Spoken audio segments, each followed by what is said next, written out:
ओम तत्सत्। ओम नमः परमहंसास्वादितरङ्कमलतिर्मकरन्दाय भक्तजनमानसनिवासाय श्रीरामचन्द्राय वागीशायस्य वदने लक्ष्मीर्यस्य च वक्षसि विश्वास्ते हृदये संवित्तं नृसिंहमहं भजे। विश्वसर्गविसर्गादि भवलक्ष्मणलक्षितम् श्रीकृष्णाख्यं परं धाम जगद्धाम नमामि तत्।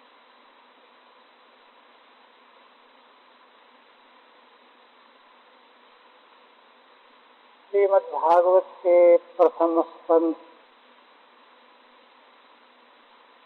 का सप्तम अध्याय आरंभ हो गया है। 6 अध्याय तक में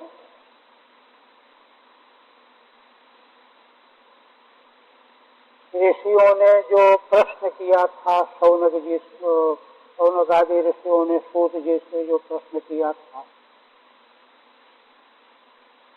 उनके प्रश्नों का समाधान 3 अध्याय तक किया गया और समाधान के अंत में श्रीमद्भागवत का सूत जी ने उल्लेख किया कि हम आप लोगों को श्रीमद्भागवत श्रवण करावेंगे।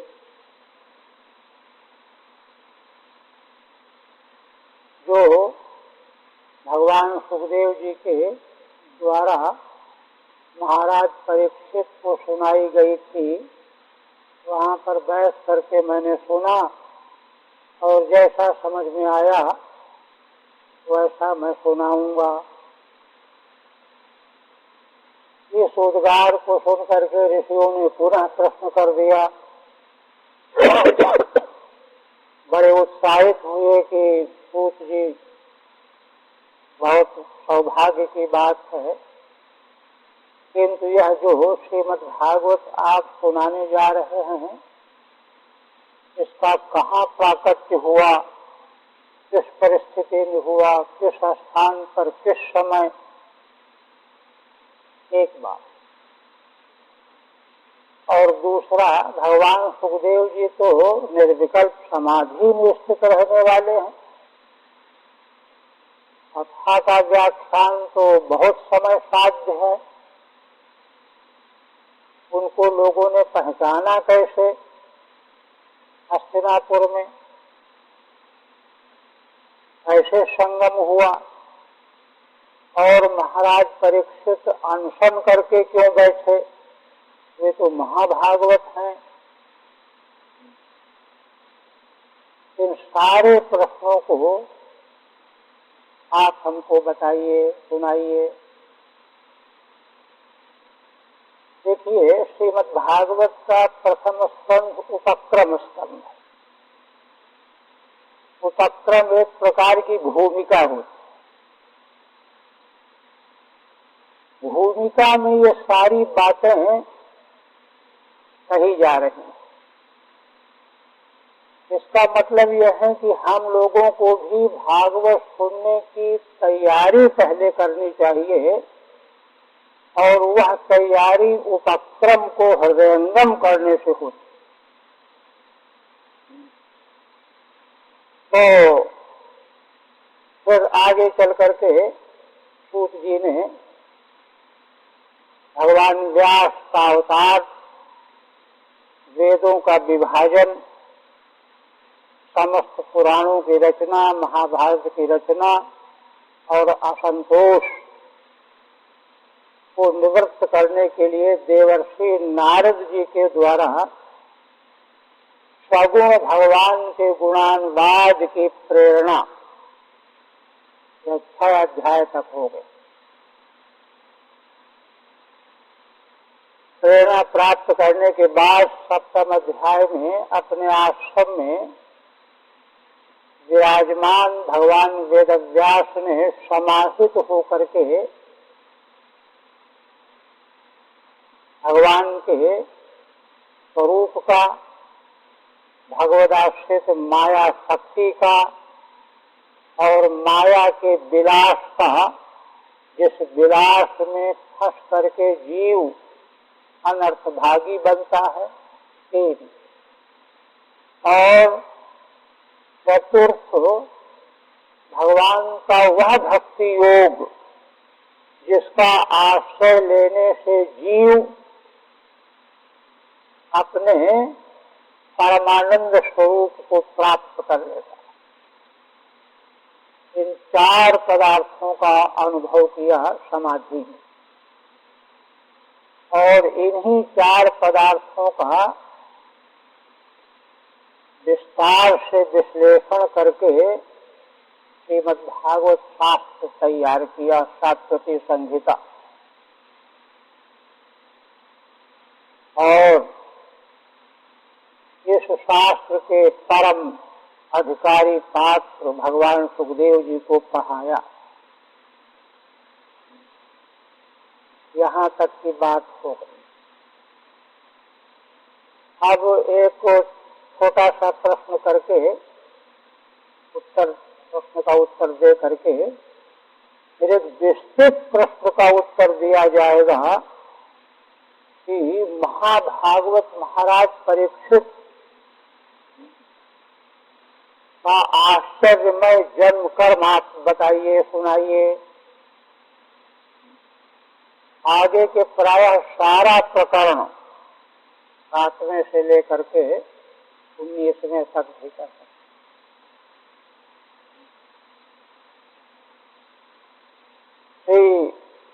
परीक्षित महाराज जो श्रीमद्भागवत के सर्वोत्कृष्ट श्रोता निरूपित किए गए, उनका व्रत वर्णन किया गया। और देखिए, सूत जी ने पीछे बताया है दो चीज। एक तो इसमें सर्ववेदेतिहासानाम सारम सारम समुद्धृतम, समग्र वेद समग्र इतिहासों का सार सार वर्णन किया गया। अन्यत्र तो पुराणों में इतिहास वर्णन है ही, उसका सार सार सार सार इसलिए कि उसके माध्यम से हमको समझना क्या है। सार वही होता है जो समझने लायक होता है। तो सार सार उद्धृत किया गया है एक। और दूसरी बात और हमें गौर करना चाहिए कि स्वयं भगवान व्यास ने तीसरे श्लोक के आरंभ के प्रथम अध्याय के तीसरे श्लोक में कहा है कि यह निगम कल्पतरु का फल है। निगम कल्पतरुर गलितम फलम, वेद रूपी कल्पतरु का यह फल है। इसलिए वेदों से हट करके इसमें और कोई बात नहीं है, एक बात। दूसरी बात, स्वयं सूत जी ने जब परिचय दिया पुराणम ब्रह्म संहितम वेद तुल्यम, पूज्य स्वयं कहते वेद तुल्य यह पुराण, वेद से कुछ कम नहीं, किंतु उसकी महिमा अधिक है। वेद की अपेक्षा इसकी महिमा फल रूप होने से अधिक है, सर्वाधिक है। तो एक तो यह शास्त्र की गंभीरता और इसके विषय की प्रवणता पर हमारा ध्यान बना रहना चाहिए। दूसरी बात, उपक्रम में जो सारा विस्तार आगे आने वाला है, उच्च कोटि के श्रोता का प्राकट्य कैसे होता। अगर भगवान वेदव्यास चाहते तो जितना यह वर्णन किया गया है इसको अत्यंत संक्षिप्त करके, इशारा करके और 1-2 अध्याय में पूरा कर सकते। और अंतिम वाला प्रसंग उनका शिकार खेलने गए और साफ हो गया, ये हो गया, आ जाता। किंतु ऐसा न करके उनके जन्म कर्मों का बड़ा विस्तार से निरूपण किया गया,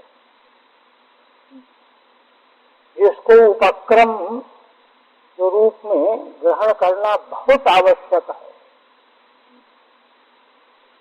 उसका चिंतन और मनन जब हम करेंगे, क्योंकि हमने बताया था कि वैदिक उपदेश राजाज्ञा की तरह से है, ये करो ये न करो। दूसरे पुराण इतिहासों के उपदेश जो हैं स्वयं संबित उपदेश, जैसे कि मित्र अपने मित्र को सन्मार्ग की ओर प्रेरित करता है, असन्मार्ग से बचाता है। भाई देखो ये ठीक नहीं है, ये इसलिए ठीक है।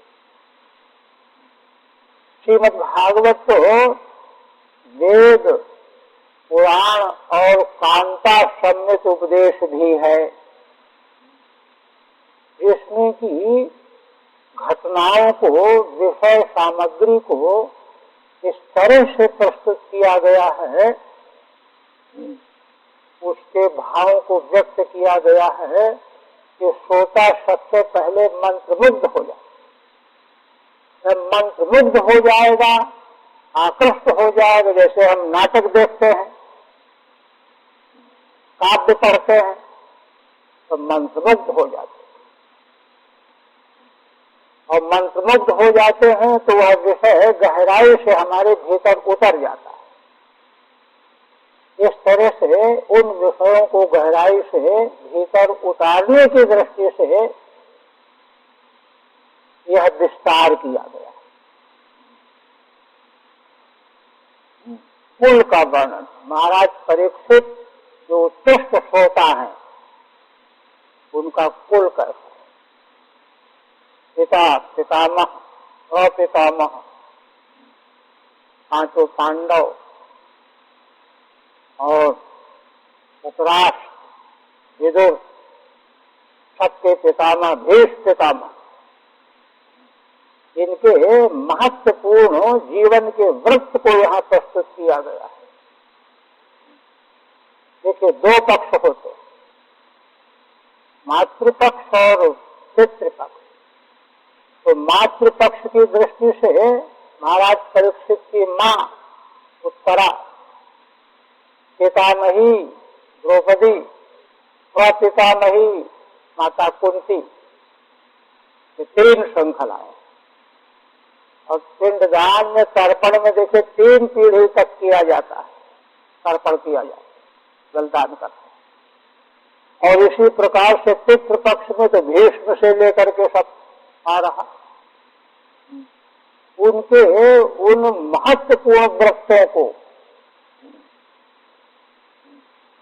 क्योंकि कुल परंपरा की जो बात है, यह बात जो है वैदिक वर्णाश्रम धर्म की आकाश परंपरा से संबंध रखने वाली, इसकी उपेक्षा नहीं की जा सकती। इसकी उपेक्षा करने से कुछ भी प्राप्त होने वाला नहीं। तो इसलिए ये सारी बातें जो है यहाँ हमको देखने को मिलेंगी। महारानी द्रौपदी, जिनके 5 पुत्रों को जो है निरपराध सोए हुई अवस्था में अश्वत्थामा के द्वारा मार दिया, वध कर दिया। क्या वेदना हो सकती है एक माँ की, हम सब अनुभव कर सकते हैं। ऐसी परिस्थिति में अश्वत्थामा को पकड़ करके लाए जाने के बाद जब उन्होंने प्रणाम किया और प्रार्थना पूर्वक कहा कि छोड़ दो, मुच्यता में ब्रह्मो नितराम। तो इस तरह के प्रसंग जहाँ प्रस्तुत किए गए हैं, उनकी मातृकुल पक्ष कितना जो है प्रभावशाली है।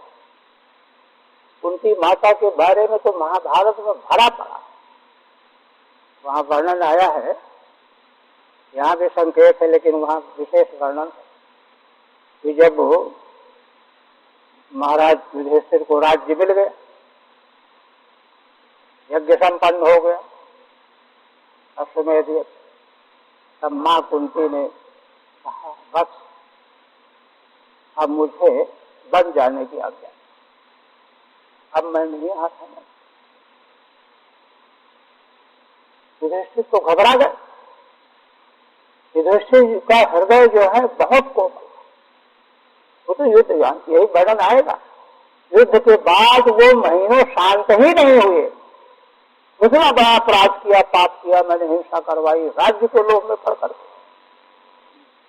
भगवान व्यास ने समझाया, भगवान श्री कृष्ण ने समझाया, लेकिन प्रतिष्ठ नहीं हुई। भीष्म जी के पास जाकर के धर्म का क्षमा करने पर शांति। तो वो जैसे महाराज कहते हैं कि माँ ये तुम क्या कहती हो, तुमको अभी तक तो हम लोग मारे मारे फिर रहे थे, 12 साल वनवास किया, 1 साल अज्ञातवास किया, उसके पहले भी इधर उधर मारे मारे फिरते रहे। अब हम शांति से, हमको समय मिला है, हम आपकी सेवा करना चाहते हैं। पिता स्वर्गवासी हो गए हैं, माँ की सेवा करना चाहते हैं, और इस समय आप कहते हैं कि हमको बन जाने की बात कर रहे हैं।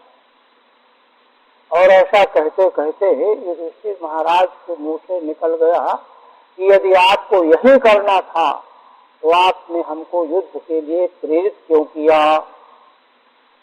युद्धोपाख्यान का संदेशा भेजा था माँ कुंती ने, जो करुण वर्णन आया। युधिष्ठिर सत्यानी जिस उद्देश्य को लेकर के पुत्र को जन्म देते वो समय आ गया, युद्ध में जो है वीरता का परिचय देने का समय आ गया। धर्म प्रज्वलम सोया नति धूमायितम चिरम, ऐसे संदेशों के द्वारा आपने मुझको हमको प्रेरित किया, और तब हमने तो समय बिता लेते किसी तरह से। तो माँ कुंती ने सुना। देखिए ये इतिहास ऐसा नहीं है, लोग कहते हैं इतिहास दोहराता रहता है, यह इतिहास दोहराने वाला इतिहास नहीं है, यह नित्य अमित इतिहास है। भगवान श्री राम का चरित्र कहीं दोहराया जाएगा? इतिहास दोहराता रहता का मतलब केवल इतना ही है, कोई राजा राजगद्दी पर बैठा, वो पराजित हो गया, दूसरा बैठा, फिर वह भी पराजित हो गया, तीसरा बैठा, वो मर गया, ये हो गया, वो हो गया, ये इतिहास दोहराता रहता। किंतु रामायण और महाभारत के आख्यान और पात्र ये दोहराए जाने वाले नहीं हैं, ये नित्य हैं। इनका चिंतन करने से हम अपने जीवन को पवित्र करते हैं, अपने में शक्ति का अनुभव करते हैं, खोज प्राप्त करते हैं, धर्म निष्ठा का बल अर्जित करते हैं, संसार से वैराग्य का हमको बोध होता है। ऐसा ये इतिहास है साथ। तो माँ कुंती ने कहा वत्स युधिष्ठिर, तुम क्या यह समझते हो कि मैंने तुमको इसलिए प्रेरित किया था कि तुम युद्ध में विजय प्राप्त करो, विजय प्राप्त करके राज्य प्राप्त करोगे, राज्य प्राप्त करके तब मैं राजमहिषी के रूप में सुख भोगोगी। याद रखो, मेरा तो सांसारिक सुख उसी क्षण समाप्त हो गया था जिस दिन तुम्हारे पिता महाराज पांडु स्वर्गवासी हो गए। किंतु उनका मिशन था, महाराज पांडु का मिशन था। महाभारत बहुत प्रांजल वर्णन करने वाला। पांडु महाराज ने बड़ी विस्तार से प्रेरित किया था माता कुंती को संतान उत्पन्न करने को, उनको प्राप्त हो गया। उनका लक्ष्य था कि जो है संसार में धर्म राज्य की स्थापना होनी चाहिए। इस लक्ष्य को लेकर के महाराज काम कर रहे थे, उनका मिशन कर रहा था। बीच में अकस्मात दुर्घटना हो गई, मृत्यु हो गई। मेरा उत्तरदायित्व था कि उनके लक्ष्य को मैं पूरा करूं, और उन्हीं के इस लक्ष्य को पूरा करने के लिए मैंने अपने को जीवित रखा। माद्री मेरी बहन ने सती होकर के प्राण जीवित रखा। माद्री ने प्रार्थना किया था कि आपके रहने से इनकी बच्चों की परवरिश वगैरह वगैरह। तो जो है अब वह मिशन पूरा हो गया। अब मुझे यहाँ रह करके संसार के सुख भोगने की कोई कामना नहीं है। इसलिए तुम अगर यह सोचते हो कि मैंने इसलिए तुमको भेज दिया, तो तुम गलत समझते हो, तुम मुझको जान ही नहीं पाए। अंत में महाराज जी से आंखों में आंसू आ गए। क्या जवाब दे? माँ के इन उद्गारों के सामने कोई जवाब ही नहीं। अंतिम तो भगवान, पारिवारिक स्नेह का कोई मूल्य नहीं। उनकी माँ जो है जंगल चली गई। तो इस प्रकार से ऐसा जिनके कुल वंश की परंपरा का इतिहास है वह कुल, इसी तरह से उदाहरण के रूप में ऐसे ही सारे व्रत जो है यहाँ हमको देखने को मिलेंगे। और उपक्रम स्कंध में इनका उल्लेख किया ही इसलिए गया है कि इनका हम मनोयोग से चिंतन करें। प्रातः काल इनका नाम स्मरण करने से, उच्चारण करने से सारे पाप नष्ट होते। तो पाप इसलिए नष्ट होते हैं कि ये परम निष्पाप पात्र है, धर्मनिष्ठा की पराकाष्ठा। एक और प्रसंग महाभारत का, जब भगवान पांडवों की ओर से दूत बन करके संधि का प्रस्ताव लेकर के गए, तो माँ विदुर जी के घर में रह रहे कुंती माँ,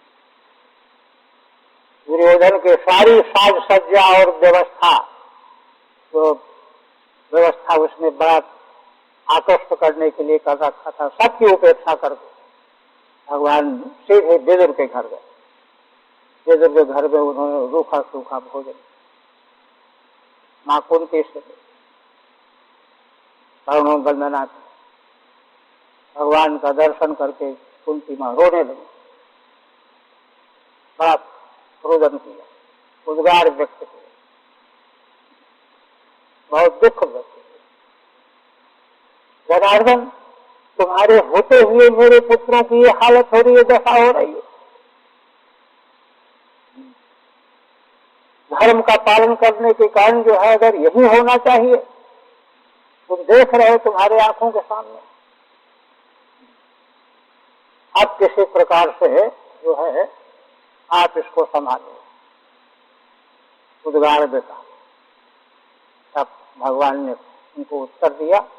उत्तर देने के बाद फिर वो प्रकटिस्थ हुई, प्रकटिस्थ होकर के कहने लगी कि जनार्दन कृष्ण, मैंने भावावेश में आकर के जो कुछ कहा उसके लिए तुम मुझको क्षमा कर देना। एक परमाणु के बराबर भी धर्म की हानि हो, धर्म का अतिक्रमण हो, ऐसा मार्ग हमारे पुत्रों को मत शिक्षित करना, मत बताना, उस मार्ग पर मत चलने देना।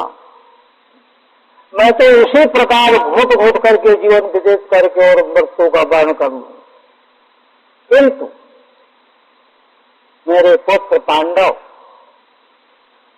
अधर्म का लेश भी उनके जीवन में नहीं आना चाहिए, नहीं होना चाहिए। ये भारतीय महिला की उद्गार। और भी मार्कंडेय पुराण में तो एक विचित्र ही आख्यान है, शायद आप लोग जानते भी हों, मदालसा। मदालसा योगिनी थी, उनके मन में संकल्प था कि मेरे उदर से जन्म लेने वाली संतान पुत्र जो है पूरा संसार में उसको दूसरी माँ के गर्भ में नहीं जाए। लंबी चर्चा नहीं करना चाहते। अंत में जो है उन्होंने, महाराज ने जिनसे, जो उनके पति देव थे, उनसे उन्होंने प्रार्थना किया कि देवी एक पुत्र जो है राज खानदान के तरीके से पालन पोषण हमने दीजिए, क्योंकि उत्तराधिकारी तो चाहिए, ये तो राजा का धर्म है, योग्य उत्तराधिकारी को नियुक्त करके तब बन जाए। तो अगर इस पुत्र को भी आपने योगी बना दिया, दृष्ट बना दिया, तो शासन कौन करेगा? तब महारानी मदालसा ने जो है स्वीकार किया, ठीक, वो राज खानदान के तरीके से उसका पालन कर, अंतिम पुत्र, छठवां पुत्र। किंतु फिर भी उनको चिंता हुई। जब काफी आयु हो गई, बन जाने का समय आया, तो उन्होंने एक श्लोक लिखा, तो उसकी ताबीज बना करके अंतिम पुत्र के हाथ में बांध दिया। कहा कि मत देखो, जब तुम्हारे सामने जीवन में बहुत बड़ा दुख का समय आवे, उस समय तुम उसको खोल करके देखना, उसके पहले मत देखना, नहीं तो गड़बड़ हो जाएगा, राजकाज गड़बड़ हो जाएगा। वह ताबीज दे करके बाहर जंगल चले। वो पुत्र जो योगी हो गए थे 5, 4, 5, उनको कहा कि देखो, तुम्हारा ही और भ्राता भाई संसार के गर्त में डूबा हुआ है, उसका उद्धार करो तुम लोग। उद्धार कैसे करें? तो शत्रु की सेना के द्वारा पराजित करा करके उसको सावधान करो। यही हुआ, शत्रु सेना के द्वारा वह पराजित कर दिया गया और उससे वह बेसहारा होकर के जंगल की ओर चला गया। सेना पराजित हो गई, सैनिक बहुत सारे मार दिए गए। जा करके जंगल में ठहरा, जा करके रात्रि में अकेला वृक्ष के नीचे। उस समय उसको याद आई कि माँ ने मुझे ताबीज दिया था और कहा था कि जब भयंकर दुख तुम्हारे सामने आवे, उस समय तुम इसको खोल करके देखना। तो इससे बढ़कर के जीवन में दुख क्या होगा? मैं तो राजकुमार राजा था, राज सिंहासन में बैठता था, आज यहाँ पानी और खाने के लिए भी नहीं है। तब उन्होंने उस ताबीज को खोल करके देखा, लिखा हुआ बुद्धोषि बुद्धोषि निरंजनोषि संसार माया परिवर्जितोषि शोकम विहाय त्वं त्यज मोह निद्राम मदालसा मुवाच पुत्रम। यही मदालसा माँ ने पुत्र को यह संकेत दिया कि तुम शुद्ध हो, ये तो नित्य शुद्ध बुद्ध मुक्त है ही। बुद्धोषि बुद्धोषि निरंजनोषि, माया के विकार से अछूते हो, निर्मल हो, अंश हो। संसार माया परिवर्जितोषि, तुम सोच को छोड़ करके और आनंद में मग्न हो जाओ, मोह निद्रा का त्याग करो। त्यज मोह निद्राम। बस इस श्लोक को पढ़ते ही आनंद में भर गए, आनंद अंदर भर गया, समा गया। अब जो है उनको राजकाज की कोई इच्छा ही नहीं रही। बाद में वो योगी जो उनके भाई थे आए और कहने लगे कि चलो अब राज्य संभालो चलकर। ये तो माँ की आज्ञा से हमने नाटक किया, राज्य संभालो। कहा कि भाई अब मुझे, अब तो मैं स्वराज बन गया हूँ, अब पृथ्वी के राज्य का मुझे कोई प्रलोभन नहीं। अब मेरा मन राज्य बनने लगे, तो वो नहीं गए। इस तरह से यह भारत भूमि ऐसे महान दिव्य नर नारियों से आपूरित थी। तो ऐसा इतिहास ये बार बार दोहराता नहीं है। इसको दोहराने का चांस तभी मिलेगा जब ये सब हमारे भीतर आवे। तो इसीलिए विस्तार से महाराज परीक्षित के जन्म कर्म का आगे आरंभ किया जाएगा। अब देखिए 8वें तक हो गया। अब थोड़ा प्रश्न करते हैं शौनक जी। जब ये कहा गया कि भगवान व्यास ने श्रीमद् भागवती शास्त्र संहिता की रचना की और संसार के कल्याण के लिए और उसको सुधार करके अनुक्रम करके भगवान सुखदेव जी को पढ़ाया। तो शौनक जी पूछने लगे, चौंक गए, अरे सवै निवृत्ति निरतः सर्वत्रोपेक्षको मुनि कस्य वा बृहति मेताम आत्मा रामः समभ्यसत्। शौनक जी कहते हैं कि अरे सूत जी, भगवान सुखदेव जी तो निवृत्ति में ही निरत रहने वाले थे, अब पढ़ना पढ़ाना और उपदेश करना ये तो प्रवृत्ति का धर्म है। निवृत्ति निरत थे, सर्वत्र उपेक्षा करने वाले थे, मननाथ मुनि थे। कस्य वा बृहति मेताम आत्मा रामः समभ्यसत्। फिर क्या कारण है कि उन्होंने आत्मा राम होते हुए भी, आत्मनि आराम यश असौ आत्मा राम, आत्मरति आत्मकेज आत्ममिथुन आत्मानम। क्या कारण है कि उन्होंने इतनी भारी संहिता बृहतीम एताम समभ्यसत् अभ्यास किया, और अभ्यास ऐसे नहीं उनको कंठस्थ थी, वो तो पुस्तक लिए बिना ही गुनगुनाते चलते थे रम मार्ग में सर्वत्र। ये प्रश्न किया। इधर स्वामी कस्य वा हेतु हो, किस हेतु से बृहतीम विदताम विस्तृत इस 18,000 श्लोक की संहिता का अध्ययन उन्होंने क्यों किया, कैसे किस हेतु से किया। अब सूत जी उत्तर देते, जैसा प्रश्न वैसा उत्तर। माने ये नहीं कहा कि नहीं नहीं निवृत्ति निरत नहीं थे, सर्वत्र उपेक्षक नहीं थे, मुनि नहीं थे, ये सब तो सब थे ही, किंतु देखो आत्मा रामास्य मुनयो निर्ग्रंथा अप्युरुक्रमे कुर्वन्त्य हेतुकीं भक्तिं इत्थं भूत गुणो हरिः। अरे ऋषियों,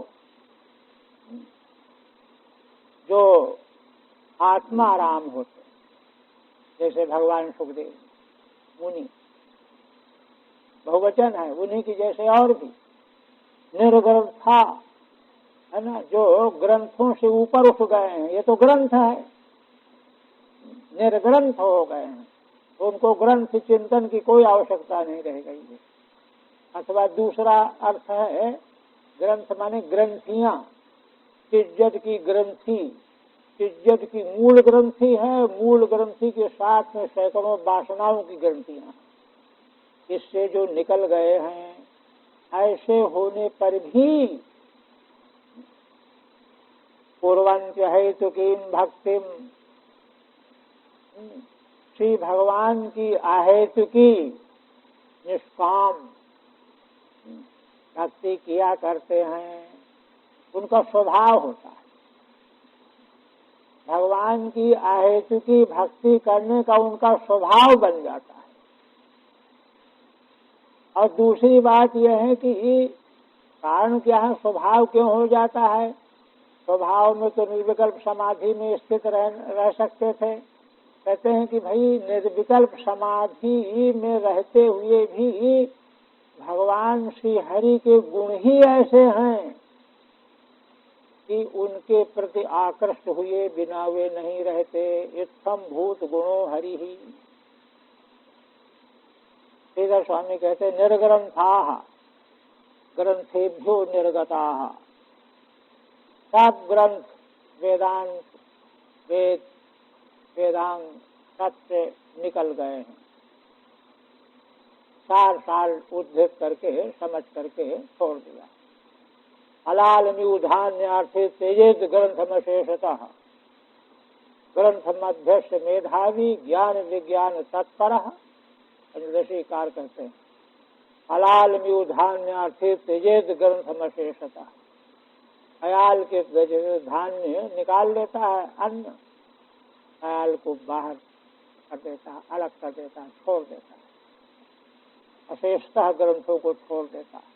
तत्वज्ञ पुरुष तदुक्तम गीतासु। इसी स्थिति का भगवान ने श्रीमद् भगवद गीता में भी संकेत किया है। अब देखो असल में ग्रंथों में रस आता रहता है कि और जाने और जाने और अच्छी तरह से जाने और अच्छी तरह से जाने, और जो जाना हुआ है वो भूल न जाए। दोनों हेतुओं से श्रुत का भी पारायण होता रहे और श्रोतव्य नई नई चीज और जानने को मिलती रहे। इन दोनों से व्यक्ति उपरत हो जाता है। कब? यदा ते मोह कलिलम बुद्धिर्व्यतितरिष्यति। हे कौन्तेय अर्जुन, देखो जिस समय तुम्हारी बुद्धि मोह रूपी कलिल को पार कर जाएगी, मोह रूपी कलिल के भीतर ही है यह जाना, यह जानना, यह जानना, यह जानना। तदा गंतासि निर्वेदम श्रोतव्य श्रुतस्य च, तब तुम निर्वेद को प्राप्त कर लोगे। निर्वेद माने वैराग्य। किससे? श्रोतव्य से श्रुतस्य च। श्रोतव्य अभी यह सुनना है और यह सुना हुआ है, दोनों से, भूतकाल का सुना हुआ भी और आगे भविष्य में सुनने के योग्य भी, दोनों से वैराग्य हो जाए। क्योंकि असल में क्योंकि श्रुत और श्रोतव्य का जो फल है वह तो हो गया, मिल गया, बुद्धि शांत हो गई। इसलिए नावाक्षी तो भवेत तावत यावत पारम न गच्छति। नाव की अपेक्षा तभी तक है जब तक व्यक्ति नदी को पार नहीं कर जाता। उत्तीर्णे तो सरित पारे नावया किम प्रयोजनम। तो ऐसे जो हैं इति निर्ग्रंथ हो जाते।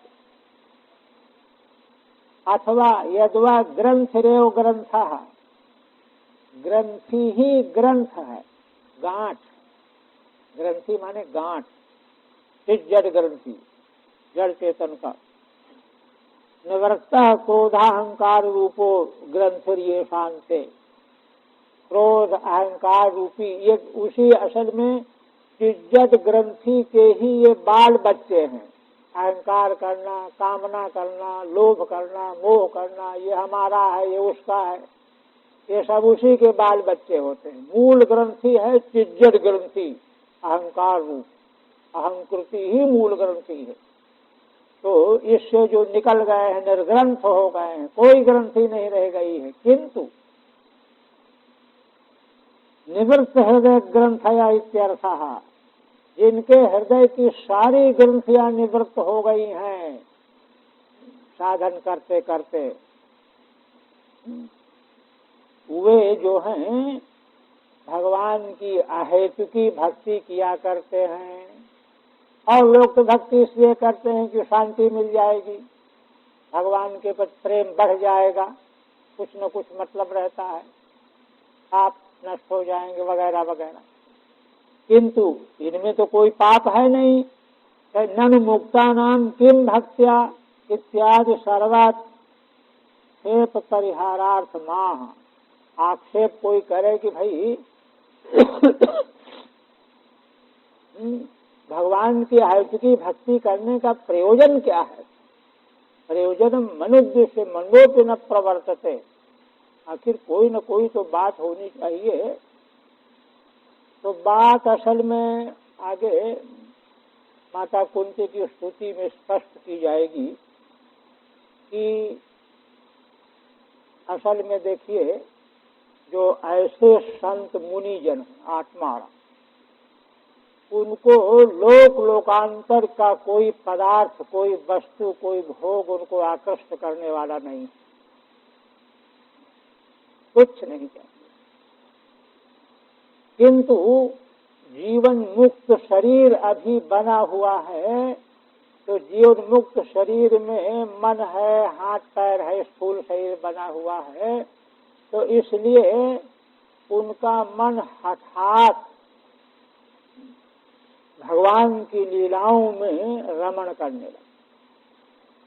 क्योंकि और तो लोक लोकांतर में कोई पदार्थ, कोई वस्तु, कोई ऐसा है ही नहीं जहां उनका मन लग सके। दूसरे संसारी लोगों के लिए तो बहुत सारी चीजें हैं। हमको कुबेर के लोक में भेज दिया जाए, वरुण लोक में भेज दिया जाए, किंतु उनको तो कुछ चाहिए नहीं।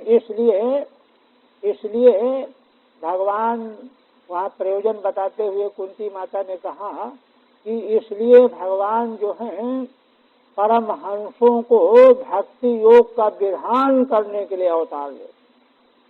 भक्ति योग विधानार्थम कथम पश्येमि स्त्रियः। और देखिए ये पारमहंस संहिता भी कही जाती है। और भगवान की भक्ति जो है उनके लीला चरित्रों में रमण परमहंस कोटि के महापुरुष ही करने में सक्षम होते।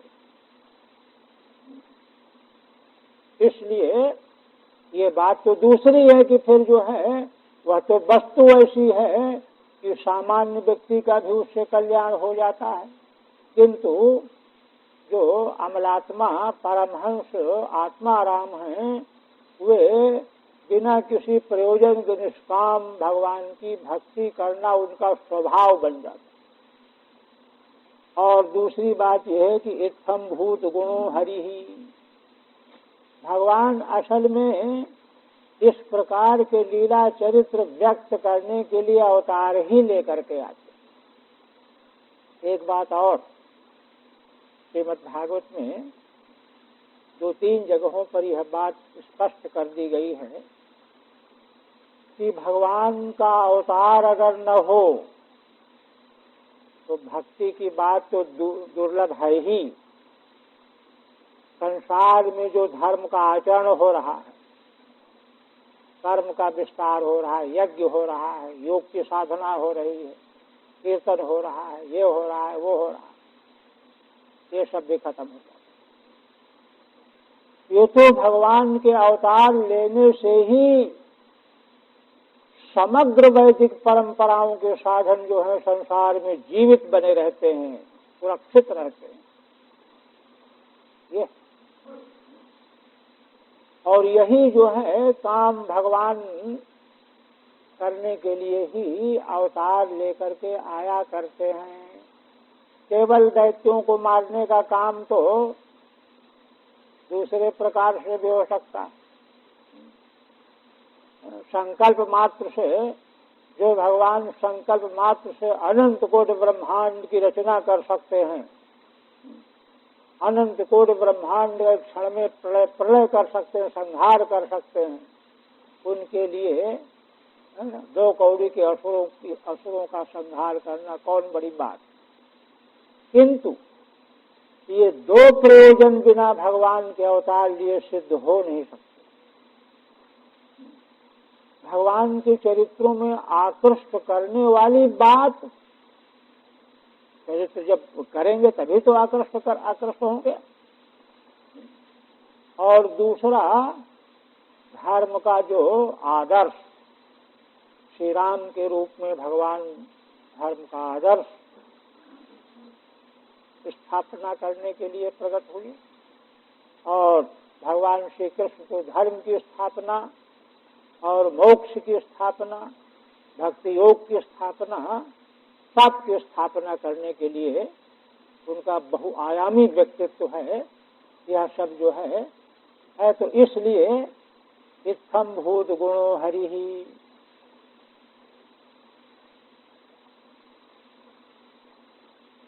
अब कहते हैं हरेर गुणाक्षिप्त मतिर भगवान बादरायणी। पहले तो ये सूत्र रूप में बात हेतु बता दिया, अब वह हेतु भगवान सुखदेव जी में घटा रहे हैं। हरेर गुणाक्षिप्त मतिर भगवान बादरायणी, अध्यगान महदाख्यानम नित्यम विष्णु जन प्रिय। पूज्य कहते हैं कि देखो भगवान बादरायणी माने भगवान सुखदेव, बादरायण के पुत्र होने से बादरायणी ये प्रत्यांत प्रयोग बनाया गया। भगवान सुखदेव श्री भगवान श्री हरि के लीला चरित्र गुण चरित्रों से उनकी मति आक्षिप्त हो गई, खिंच गई, आकृष्ट हो गई, और इसीलिए वे भगवान व्यास के पास दौड़े चले आए और महत आख्यानम अध्यगात, इस महान आख्यान का उन्होंने शब्दतः अध्ययन किया, चिंतन किया, तैयार किया। जैसे वेद पढ़ा जाता है, गुरु से मंत्र रख लिए जाते, याद कर लिए जाते, मौखिक कंठाग्र कर लिए जाते। एक तो भगवान के गुणों के द्वारा उनकी बुद्धि आक्षिप्त हो गई, एक हेतु। दूसरा और नित्यम विष्णु जन प्रिय। असल में भगवान सुखदेव जी का एक स्वभाव है कि उनको विष्णु भगवान के जन माने भक्त, भगवान विष्णु के वैष्णव भक्त, ये बहुत ही प्रिय लगते हैं। असल में भगवान के भक्त जिनको प्रिय लगते हैं उन्हीं को भगवत भक्ति मिलती है।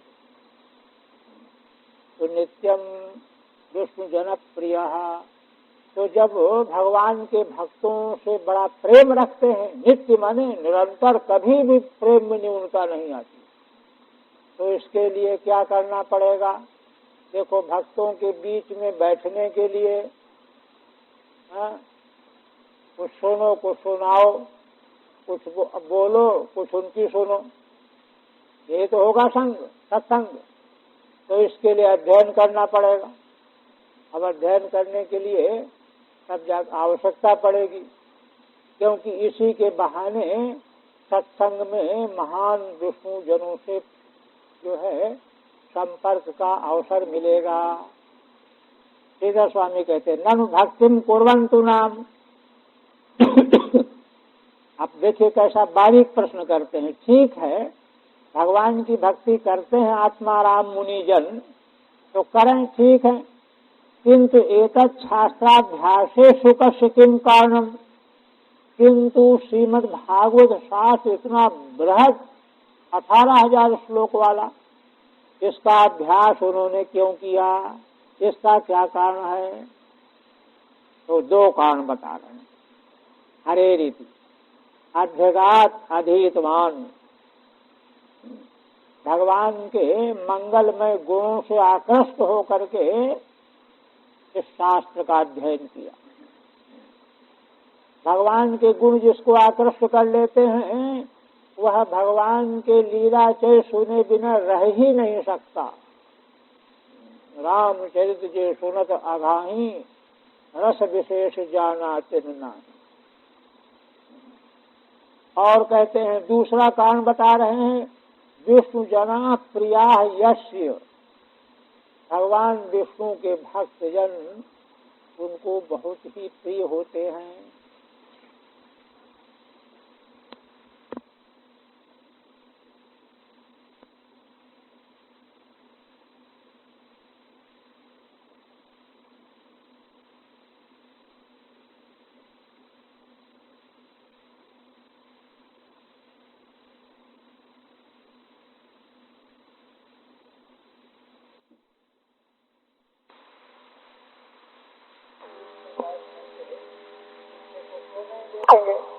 कुछ हम प्रश्न करेंगे, वे बोलेंगे।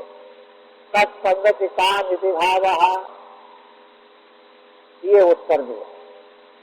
यह उत्तर क्यों? एतेन तस्य पुत्रो महायोगी इत्यादिना शोकस्य व्याख्याने प्रवृत्ति ही कथम यत् प्रश्नम तत्सोत्तर मुक्तम।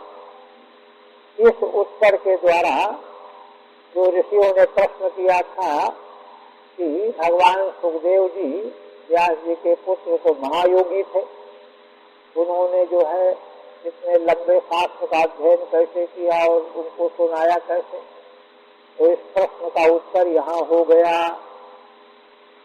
आज इसके बाद यदन्यत् प्रश्नम अरीक्षिता प्रायोपवेशेन श्रवणम कथम। तो जी ने बताया था कि भगवान सुखदेव जी ने कहाँ पर परीक्षित को कथा सुनाई। महाराज परीक्षित तो अनशन व्रत करके श्री गंगा के तट पर दक्षिण तट पर बैठे हुए थे। वहाँ पर भगवान सुखदेव जी ने सुनाई। अनशन करके बैठे हुए थे, इसका क्या मतलब? यही से जागृत हो गया। कौन कथन थी एक अष्टाश्चर्य महाश्चर्य, जिनको इतना बड़ा लाभ। देखिए इस पृथ्वी लोक में महाराज परीक्षित जैसा भाग्यशाली दूसरा कोई नहीं हुआ। पहले नंबर पृथ्वी लोक में जो है महाराज परीक्षित को यह शास्त्र प्राप्त हुआ, श्रवण का सौभाग्य प्राप्त हुआ। इसलिए तत् जन्म महाश्चर्यम, ऐसे महापुरुष का जन्म बड़ा आश्चर्यजनक होगा। उनके कर्म कैसे थे यह सब आप वर्णन करो। ये प्रश्न विस्तार से पूछा था ऋषियों ने। इत्यादि ना यत् प्रश्न उत्तरम वक्तुमाम, उसी का उत्तर देने के लिए यहाँ से अब प्रसंग आरम्भ कर रहे हैं। परीक्षित से कहते हैं कि परीक्षितोऽथ राजर्षेर जन्म कर्म विलायनम संस्थान च पांडुपुत्राणाम वक्षे कृष्ण तथोदयम्। ये सूत जी महाराज कहते हैं कि आठ माने एक अनंतरम, दो तीन प्रश्नों का उत्तर हो जाने के बाद आप लोगों ने जो प्रश्न किया था कि महाराज परीक्षित का जन्म और उनके आश्चर्यमय कर्म कैसे महाभागवत थे यह वर्णन करो, तो उनके जन्म कर्म और विलायनम मन मोक्ष और संस्थान के पांडुपुत्राणाम, साथ में पांडुपुत्रों का माने स्वर्गारोहण, संस्थान माने स्वर्गारोहण। वक्षे कृष्ण तथोदयम्, क्योंकि पांडवों का स्वर्गारोहण के बाद ही तो इनको राजगद्दी मिली महाराज परीक्षित को। और तब जो है यह प्रसंग ऐसे आए दिग्विजय के प्रसंग में, और फिर जो है कलयुग से भेंट हुई, उन्होंने उसकी प्रार्थना पर 5 स्थान दिया रहने के लिए। उसी से जो है वह प्रभावित करके उनसे एक अपराध बन गया ऋषि का, साथ हुआ। यह प्रसंग उससे जुड़ा हुआ है, इसलिए वह जो है हम सुनाएंगे, है ना। और कहते हैं कि है ना विलायनम मुक्तिम मृत्युम संस्थान महाप्रस्थानम, महाप्रस्थान वही स्वर्गारोहण पांडवों का। और ये इसलिए श्री कृष्ण कथायाम उदयो यथा भवति तथा। कह रहे हैं श्रीधर स्वामी कहते हैं कि इस प्रसंग को प्रस्तुत करने से भगवान श्री कृष्ण की कथाओं का उदय हो। भगवान श्री कृष्ण की कथाओं का यहीं से उदय हो, क्योंकि बात विस्तार से इसी उपक्रम स्कंद में ही बताई गई है कि महाराज परीक्षित जब पांडवों का कैसा प्रेम था, भीष्म जी ने तो भगवान से प्रार्थना किया कि जब तक हम शरीर छोड़ लगे तब तक आप यहीं दर्शन देते। पांडवों को जब पता चला कि भगवान पृथ्वी लोक को छोड़ करके अपने धाम को चले गए, तुरंत सब त्याग हिमालय को। और जब उनको राजगद्दी दे गए परीक्षित को, तो ब्राह्मणों की आज्ञा से शासन करने लगे धर्म पूर्वक। और वहीं जो है दिग्विजय करने के लिए गए, पूर्व पश्चिम उत्तर दक्षिण, तो सब पांडवों की गाथाएं, भगवान श्री कृष्ण के मंगलमय चरित्रों को लोग गा गा के सुनाते। सुन करके महाराज परीक्षित तो मंत्रमुग्ध हो जाए, तो बहुत छोटे थे ना, मंत्रमुग्ध हो जाए और उनकी बातों को सुन सुन करके अपने पितामह पांडव कितना भगवान से समर्पित थे और भगवान श्री कृष्ण पांडवों को कितना चाहते थे, यह सारी गाथा सुनने को मिलती उनको। और वे लोग पांडव अपनी प्रशंसा करने से तो करेंगे नहीं, दूसरे सुनाएगा तभी तो मालूम पड़ेगा। तो उनको इस तरह से सुनने को मिला। भगवान श्री कृष्ण जब और की सभा में प्रस्ताव लेकर के गए थे, वहाँ ऐसा भाषण जो है संसार में कहीं नहीं मिले। राजनीतिक भाषण महाभारत न भूतो न भविष्य, और वहाँ पर दो भगवान को पहले दुर्योधन ने मीठी मीठी बातें करके बुलाना। जनार्दन, आप तो जैसे हमारे रिश्तेदार वैसे पांडवों के रिश्तेदार, तो कौरव पांडव तो एक ही है, तो जो है हमारे रिश्तेदार और कौरव पांडवों के रिश्तेदार एक जैसे ही हैं, फिर आपने हमारा आतिथ्य स्वीकार क्यों नहीं किया? इसका मतलब कि रिश्ता एक होने पर भी आप भेद मानते हैं, उलाहना दे रहा। तो भगवान निर्लेप उत्तर दे, सर्वशक्तिमान सर्वज्ञ परमेश्वर की बात देखिए। भगवान ने कहा कि मुस्कुराते हुए कहा कि राजन, वे संप्रीति भोज्यानि है ना, आपदगतानि वा पुनः न च संप्रीषो राजन न चैवापदगता वयम्।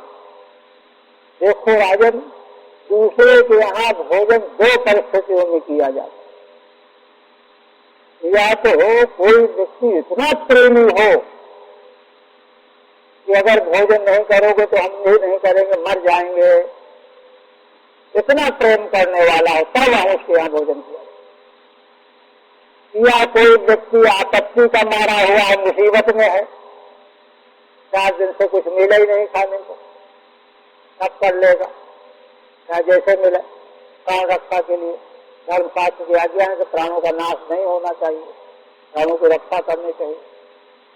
अप्रत्यम कृत्वा प्राणान रक्षे, इसलिए करना है, प्रेम करे चाहे न करे, प्राण की रक्षा करना है ना। ये दोनों बातें नहीं है। न च संप्रिय से राजन न चैवापदगता वयम्। वो राजन जैसे न तो तुम प्रेम करते हो ऐसा, और न हम आपत्ति में है, इसलिए भोजन कैसे हो। एक दूसरी बात, भगवान ने वहाँ हस्तिनापुर के राज दरबार में घोषणा करके मंच खचाखच भरा हुआ था, और ये देश देशांत के ऋषि महर्षि राजा बैठे। देखो, जो पांडव लोग धर्म में स्थित रहने वाले हैं, धर्मनिष्ठ, और जो धर्मनिष्ठ होता है उससे मैं प्रेम करता हूँ। इसलिए जो व्यक्ति चाहे रिश्तेदारी निकाल रहा हो, चाहे कोई हो, यह स्थान द्वेष समान द्वेष की, जो पांडवों से द्वेष करता है मानो मुझसे द्वेष करता है। यह स्थान अनुसमान अनु, और जो पांडवों का अनुयायी है वही मेरा अनुयायी हो सकता है। ये दो शब्दों में उत्तर दिया था भगवान ने वहाँ पर। तो इस तरह से इन प्रसंगों के द्वारा भगवान श्री कृष्ण की कथाएं निकलती हैं। आखिर इतने ही नहीं, देखिए भगवान की बहुत सारी लीलाएं तो इसी उपक्रम स्कंध में आ गई हैं। उत्तरा के गर्भ की रक्षा, और इसके बाद फिर विदा होने उनको समझा बुझा करके भीष्म जी के यहाँ ले गए, वहाँ उनको दर्शन दिया। फिर अनुमति लेकर के द्वारिकापुरी के प्रस्थान कर गए, वहाँ उनका स्वागत सम्मान किया गया। यह सब प्रसंग जो है इन महाराज परीक्षित के जन्म कर्म की कथाओं से जुड़ा हुआ है, इसलिए यह प्रसंग जो है हम तुमको सुनाने जा रहे हैं। यथा कृष्ण कथोदयम,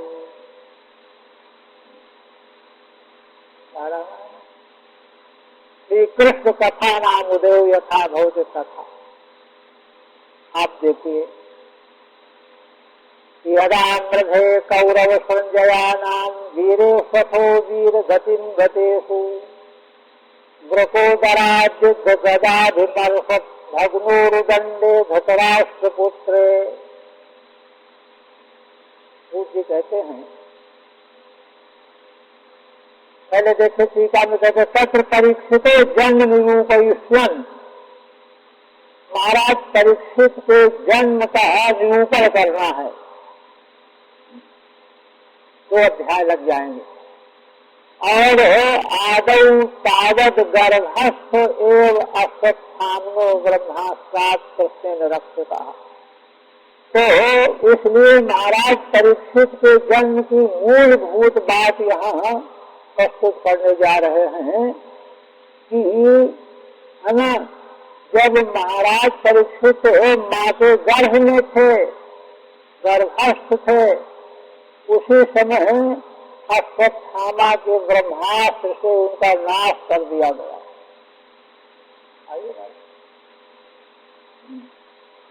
नाश कर दिया गया। और जो है ब्रह्मास्त्र कृष्ण ने रक्षिता, भगवान श्री कृष्ण ने उनकी रक्षा।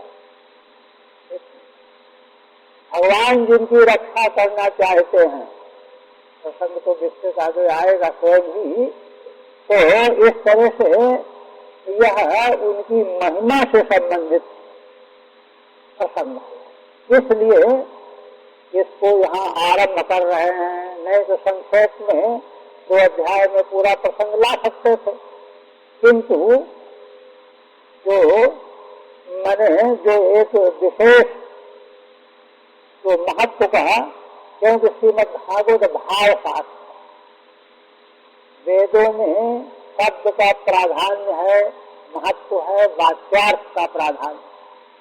श्रीमद् भागवत में शब्द के महात्मा के प्राधान्य के साथ साथ में अर्थ और भाव का भाव। तो इसी वक्तुम कथां प्रस्तौति, इसलिए कथा का प्रस्तावना कर रहे हैं। यदा मृधे कौरव संजयानां वीरे स्वथो वीर गतिं गतेषु वृकोदराद्युद्ध गदाभिमर्शो भग्नोरुदंडे धृतराष्ट्रपुत्रे। कथानक तो बहुत ही संक्षिप्त शब्दों में भागवत को रखा जाए।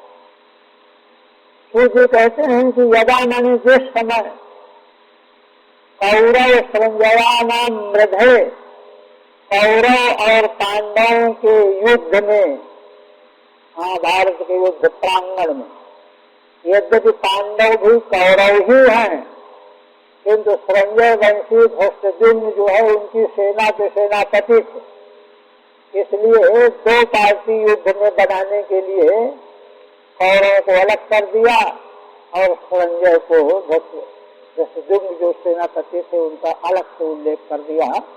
युद्ध दोनों होगा और कौरव युद्ध थोड़ा होगा। तो कौरव संजयानाम, है ना, मृधे युद्ध में, वीरेषु वीर गतिं गतेषु, सभी वीर वीर गति को प्राप्त हो गए। युद्ध में मरने वाले स्वर्गगामी हो, वीर गति को प्राप्त हो गए। और अंत में बचा अंतिम दिन के युद्ध में, 18वें दिन के युद्ध में दुर्योधन, वह भी भीमसेन के गदा के द्वारा वह भी घायल हो गया। द्रकोदराद्विद गदाधिवर्षो भगनूरुदंडे धृतराष्ट्रपुत्रे, धृतराष्ट्रपुत्र कौन? दुर्योधन। यही बचा रह गया था तो सब मारे गए। वह द्रकोदर भीमसेन के द्वारा चलाई गई गदा से, प्रहार से, जिसके उरुदंड भग्न हो गए, जांघें तोड़ दी, है ना। उरुदंड जिनके भग्न हो गए हैं, ये परिस्थिति आ गई थी। ठीक है। यदेत्यादिना यदा द्रौणी अश्वत्थामा कृष्णासुतानां द्रौपदी पुत्राणां शिरांशु उपाहरत, माने जिस समय द्रोण के पुत्र अश्वत्थामा ने, द्रौणी उन्हीं को कहते हैं, है ना, द्रौपदी के 5 पुत्रों को, कृष्णासुतानां माने द्रौपदी पुत्राणां, शिरांशु उपाहरत, सोते समय अवस्था में शिविर के भीतर जाकर के उनके सिर काट कर ले गया। कदा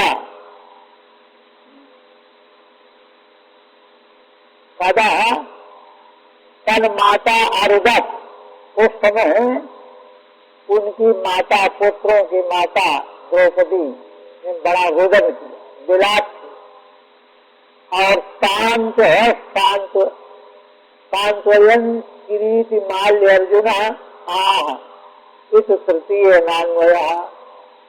3 श्लोकों का एक साथ एक वाक्य में बता रहे हैं श्रीधर स्वामी कि जब वे रुदन करने लगी अश्वत्थामा के द्वारा उनके 5 पुत्रों का सिर काट लिए जाने के बाद, तब उनको सांत्वना देते हुए किरीटमाली अर्जुन ने उनसे कहा, द्रौपदी से कहा, ऐसा नहीं होगा। 3 श्लोकों का वाक्य का रूप बता दिया। आप एक एक श्लोक की व्याख्या करते हैं। किमिति बालानाम शिरांशु आनीतवान इत्यपेक्षायामाह। अरे भाई, अश्वत्थामा ने क्यों बालकों का सिर काट करके ले आया, यह कोई अपेक्षा करे? तो क्योंकि यहाँ तो इतिहास जो है सार उद्धृतियां घटना का विस्तार है नहीं, इसलिए संक्षेप में कह रहे हैं कि मृधे युद्धे परिस्थिति ऐसी बन गई। परिस्थिति कैसी बन गई? मृधे युद्धे यद्यपि पांडवा अति कौरवायो, कौरव संजया नाम जो कहा गया है मूल में, तो पांडव भी तो कौरव वंशी ही है, मूल वंश तो कुरु से चला है, वो भी कौरव ही है। तथापि संजय वंश जो धृष्टद्युम्न, किंतु संजय के वंश वाले धृष्टद्युम्न पांडवा नाम सेनापति ही, पांडवों की सेना के सेनापति थे, तो कौरवों से अलग करके उनका उल्लेख कर दिया गया। संजया नाम इत्युक्तम वीर गति माने स्वर्गम, वीरों को स्वर्ग प्राप्त हो। अथो अनंतरम, इसके बाद फिर क्या हुआ? द्रकोदरेण आविद्धायाः सुप्तायाः गदायाः, द्रकोदर भीमसेन के द्वारा चलाई गई गदा से अभिमर्शेन अभिघातेन भग्नौ ऊरु दंडौ यश, उसके प्रहार से जिसके दोनों ऊरु दंड जंघाएं टूट गई हैं, भग्न हो गई हैं, गिर पड़ा है युद्ध भूमि में। ऐसा कौन? धृतराष्ट्रपुत्र दुर्योधन, तथा भूते धृतराष्ट्रपुत्र दुर्योधन। तब क्या हुआ? वार्षो प्रियम द्रौपदी स्मृतस्यन् कृष्णासुतानां स्वपदां शिरांसि उपाहरद प्रियमेव पश्येत् तद्युगुप्सितं कर्म विगर्हयन्ति। उस समय पर अश्वत्थामा ने रात्रि में जाकर के घायल पड़े हुए दुर्योधन से भेंट की बातचीत की। घायल अवस्था में ही दुर्योधन ने तिलक कर दिया अश्वत्थामा के सिर।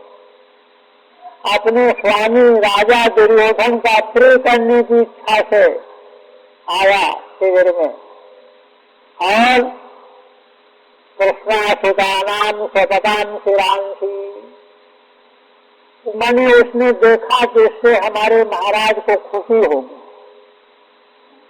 हमारे सारे सब दुर्योधन सब मारे गए, तो अगर हम द्रौपदी के पुत्रों को मार करके फिर इनके पास ले आएंगे तो इनको आनंद होगा, शत्रु का नुकसान तो हुआ, चलो हम भी मर गए तो कोई बात नहीं।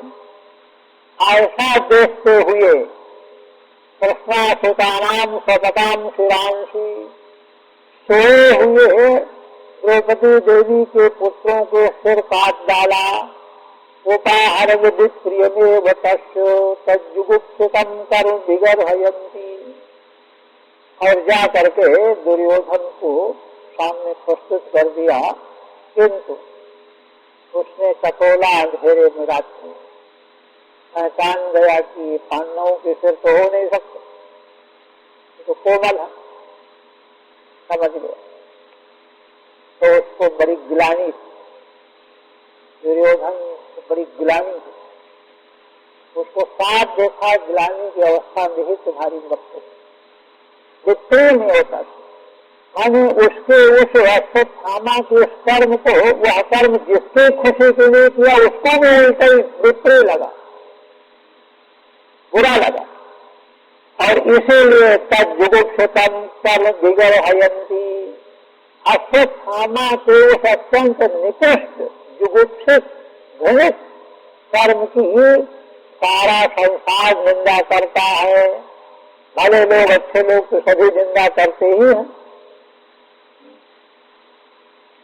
भारतीय दुर्योधनस्य स्मृति वितर्के, वितर्क अर्थ में निपात, तेरम प्रियम स्वादित पास्यन, ऐसा उसने मन में सोचा कि क्या करने से इनको प्रसन्नता होगी।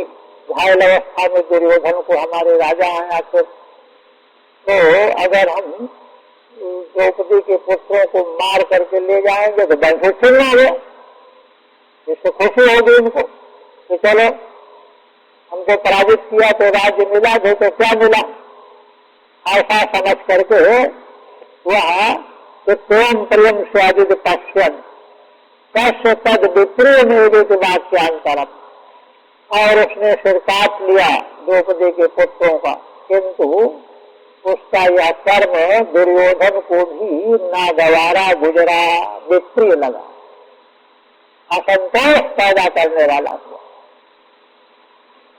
विप्रियत्व हेतु क्यों विप्रिय कर्म हुआ? जुगुप्सितम, अत्यंत निंदित कर्म है। माने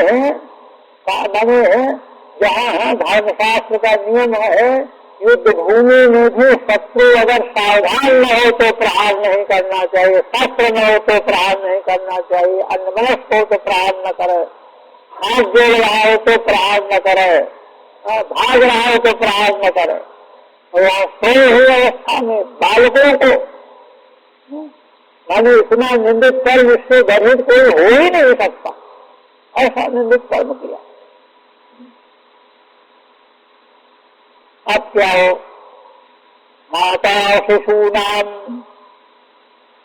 निधनम सुतानाम निधन घोरम परितप्यमाना कदा रुगद्वास कुला कला कुलाक्षी ताम सांत्वयन्ना किरीटमाली। शिशूनाम सुतानाम माता निधनम निधन, देखिए माता द्रौपदी देवी अपने पुत्रों का निधन, और पुत्र भी कैसे, अगर 16 वर्ष 20 वर्ष की अवस्था वाले होते तो भी कोई बात नहीं, शिशु ना, ऐसे अवस्था जो है बहुत थोड़ी होती।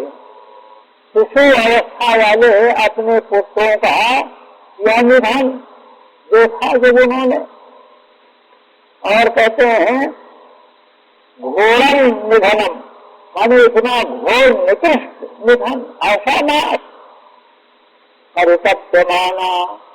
अब तो जो है उनका हृदय संतप्त हो गया, संतप्त हो गया। अनुमान करने की बात है कि किसी माँ के हृदय में ऐसी परिस्थिति में कितनी बड़ी वेदना हुई। सदा रुदत बाष्प कला कुलाक्षी, तब नेत्रों में अश्रु भर करके रुदन करने लगी, रुदन करने लगी, व्याकुल हो गई, नेत्रों से अश्रु की धारा बहने लगी। ताम सांत्वयन्नाह किरीट माली, उस समय पर अर्जुन आए और उन्होंने उनको सांत्वना देते हुए कहा, ठीक है, घोरम दुसहम यथा भवती, माने शिशुओं का सुतों का निधन अत्यंत दुस्सह था, कोई नहीं सहन कर सकता। सामान्य महिला तो उसी समय मृत्यु को प्राप्त हो जाए। यथा वाष्पस्य कलाधिर बिंदु विराकुले अक्षुणी यस्याः, अश्रु के बूंदों से जिनके नेत्र भर गए थे, आकुल हो रहे थे, बह रहे थे। किरीटस्य कत्तेति तदग्राणाम बहुत्वात् किरीट मालित्युक्तम, किरीट माली का मतलब है किरीट की माला पहने हुए। तो किरीट तो मुकुट तो एक ही होता है, किंतु उसमें किरणें सैकड़ों हजारों होती हैं, तो किरणों की दृष्टि से किरीट माली पद का प्रयोग किया गया है। वही कहते हैं किरीट से कत्ते, किरीट तो एक ही है, किंतु तदग्राणाम, उसके अग्रभाग जो है बहुत हैं, बहुत स्वाद किरीट माली त्युक्तम। और तब द्रौपदी देवी से कहते हैं, तदा शुचस्ते प्रमृजामि भद्रे यद ब्रह्म बंधो सिर आततायिना, गांडीव मुक्तैर्विशिखैः रूपाहरे स्वाक्यम यत्नाश्च दग्ध पुत्रा। कहा कि हे भद्रे, संबोधन, मैं तब तुम्हारे शोक का प्रमार्जन करूंगा। तब यद ब्रह्म बंधो आततायिनः शिरः गांडीव मुक्तैः विशिखैः उपाहरेत्, है ना, गांडीव धनुष के द्वारा छोड़े गए पहनाए हुए भयंकर बाणों के द्वारा आतताई ब्रह्मबंधु अश्वत्थामा का जब मैं सिर काट करके लाऊंगा, तब तुम उसी सिर पर स्वाक्षम्यत्ना शशिदग्ध पुत्रा, पुत्रों की का दाह संस्कार करने के बाद उसके सिर पर पैर रख करके तुम स्नान करना, स्नान करोगी। इस प्रकार से मैं तुम्हारा शोक दूर करूंगा। वीरों का शोक दूर करने का यही तरीका है। ठीक है, सोचा शोकाश्रूणि, शोक के अश्रु, प्रमर्जान परिमार्जन, तब तुम्हारे शोक के अश्रुओं को मैं साफ करूं। यद यदा ब्रह्मबंधोर ब्राह्मणाधमस्ति, ब्रह्मबंधु मने अधम ब्राह्मण का आततायिनः, जो आततायी है, आततायी की परिभाषा दे रहे हैं। अग्निदो गर्दश्चैव शस्त्रपाणिर्धनापः हेतुदारापहरश्चैव सदेते आततायिनः, जो आग लगा दे किसी के घर में, विष पिला दे, शास्त्र लेकर के सामने डटा हुआ हो, धन लूट ले, क्षेत्र माने खेत और पत्नी का अपहरण कर ले, ये 6 प्रकार के आतताई कहे जाते हैं। तो इस आतताई की कोटि में जो अश्वत्थामा है, इस स्मरणात् अत्रातताई शस्त्र पाणिस्तेन, यहाँ आतताई कैसा है, हाथ में शस्त्र लेकर के आया हुआ है निर्पराध का वध करने के लिए। तेन च पुत्र हंतृत्वम लक्ष्यते, तो उसी से पुत्र की हंता पुत्र का मारा जाना लक्षित हो रहा है, इसलिए आतताई है। गांडीवाद धनुषः मुक्तैर्विशिखैः बाणैः उपाहरे। गांडीव धनुष के द्वारा छोड़े गए पहनाए बाणों के द्वारा मैं उसका सिर काट लूंगा। तत्समीप मानयामी, तुम्हारे समीप ले आऊंगा। और ला करके तब तुमको क्या करना होगा, यच्छिर आक्रम्य आसनम विधाय, उस सिर को कुचल करके पैरों से रौंद करके दक्ष पुत्रा सती तुम स्नान करोगी।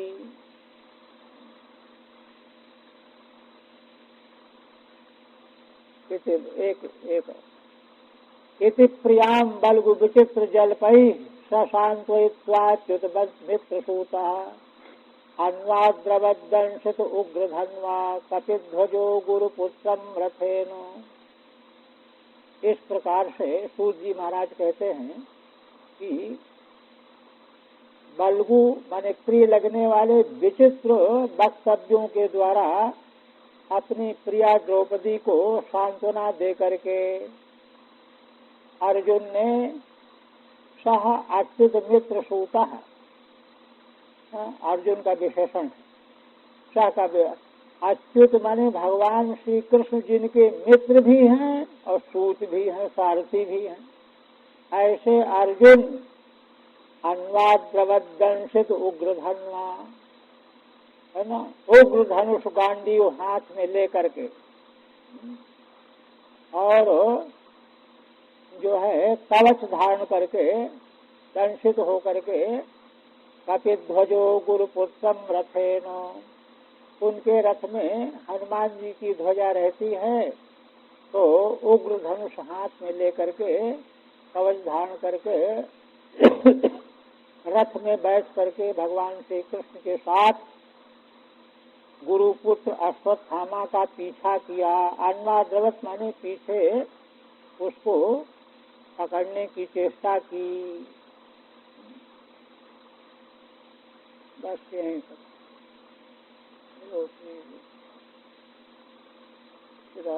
भगवान।